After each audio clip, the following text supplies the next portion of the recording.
and a date with a quiet furniture maker who had become synonymous with his own flash games based on Halo. Everyone had been mentioning his name.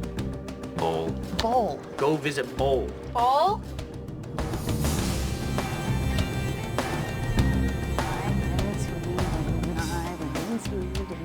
Hi, I'm looking for Andreas/Bowl. Have I found him?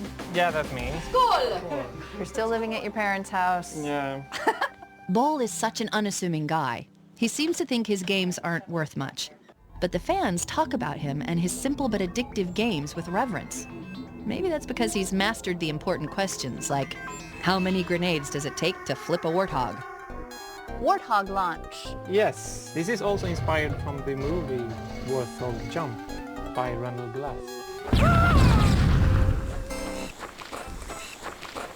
So you've created this little game too? Yeah.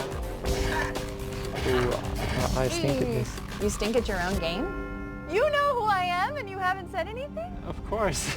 When did you put it together? Well, I've seen you in many photos. I admire you and your Swedish ways. Thank you so much. Bye-bye.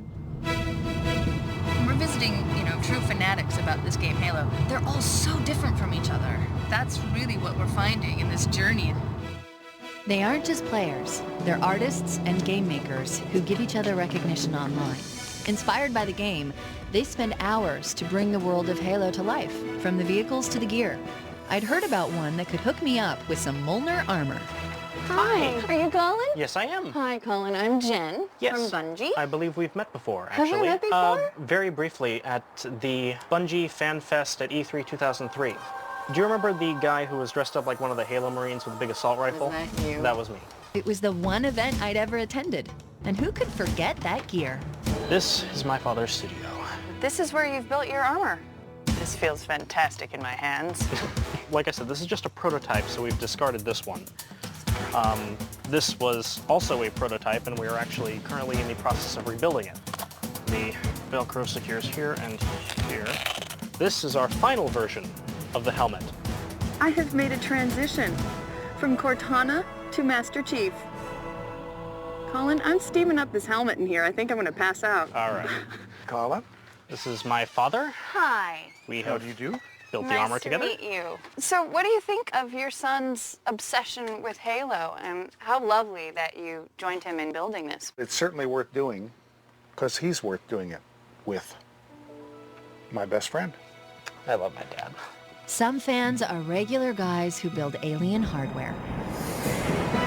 And some make alien worlds, like the folks at George Lucas's Industrial Light and Magic. They're the effects wizards who've worked on films from Star Wars to Star Trek. But each day at lunch, they sneak off to play Halo. I wanted to find out why. Are you kidding? I'm here in the halls of ILM, and you guys are playing Halo? You're having a LAN party here at work. Yes. Are you gonna get in trouble if anybody finds out? Oh, it's okay. We're big fans of Halo, but it boss doesn't mean that comes we're along. not fans of like LucasArts games or anything. We're kind of addicted to the Halo. Does your work give you an added appreciation for this game, you think? Absolutely. The idea that we concentrate on animation and performance, and that we bring that sensibility to the art of filmmaking, and then we watch Halo and we see the amount of detail that's been put into the art direction and the designs of like the spaceships and the characters. So it's kind of like playing within a movie, and we appreciate that. I'm looking for the ultimate fan. Have I found the ultimate fan, do you guys think? You found the ultimate team. Yeah. The ultimate team. Now there's a heartwarming moment. I'd met dozens of fans and logged thousands of miles.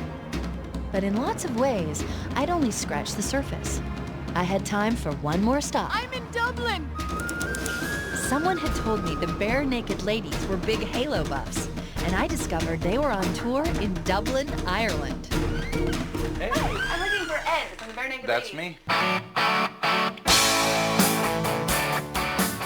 So can you translate Halo into Canadian for me? Yes, absolutely. The thing that makes it difficult playing Halo in Canada is, of course, we have no handguns. So it's all melee weapons. The bonus is free healthcare. If your Master Chief goes down... Thank you for joining us for the kickoff of our tour of Ireland. I got contacted a while ago by some folks at a small upstart video game company called Microsoft. And they make a game called Halo. What's your favorite line from the game? Favorite line from the game? Bet you can't stick it. That's a good one. Rare is the game where the voice acting doesn't bother you. Right, You know, that doesn't stick out and bother you. I guess what I like about Halo is that it doesn't get in the way. It doesn't bug you. I'm going to put that on my resume. Is that okay? Yeah. Because Jen, I'm the voice I of won't Cortana. bug you. You're kidding! Wow. You're really the voice of Cortana. Look how excited I just got. Oh my God, you're that person! I was supposed to recognize her from her voice, but she plays a translucent 5-inch high video game character. Oh, how I'm swinging up to the sound of your voice. What did I learn on my journey? Our voice is being heard by so many fans out there. More than 7 million of them. Artists, filmmakers, women warriors, and full-on Spartans. Some play Slayer, and some construct Zanzibar entirely out of blocks. But each builds a little piece of the game. Every time they play, they bring all that history with them. They do the work. I just voice the character. But each time I go out there, they're waiting. That's what they told me. And they wouldn't make a girl a promise they can't keep. Waking up to the sound